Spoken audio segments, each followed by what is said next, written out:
అనగనగా ఒక చిన్న అడవి ఉంది. ఆ అడవిలో కోమలి అనే కాకి ఉండేది. కోమలి గుడ్లు పెట్టింది. ఇంకొన్ని రోజుల్లో తనకి పిల్లలు వస్తాయి అనే సంతోషంలో ఉంది. అదే అడవిలో పార్దు అనే క్రూరమైన పాము ఉండేది.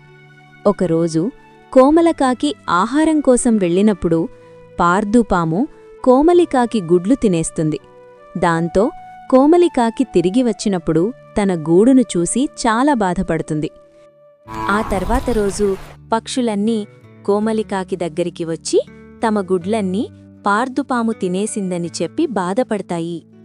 అలా పక్షులన్నీ పార్దుపాముకి తగిన శిక్ష వెయ్యాలని నిర్ణయించుకుంటాయి.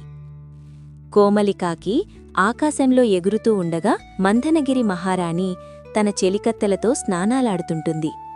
ఆ మహారాణి నగలు ఒడ్డున పెట్టి ఉంటుంది. కోమలికాకి ఒక ఆలోచన వచ్చింది. కోమలికాకి మహారాణి నగ తన ముక్కుతో తీసుకువెళ్లి పార్థుపాము పుట్టలో వేస్తుంది. కోమలికాకిని వెంటాడుతూ సైనికులు నగకోసం వస్తారు. కాకి పుట్టలో నగవేయడం చూసిన సైనికులు పుట్ట తవ్వుతారు.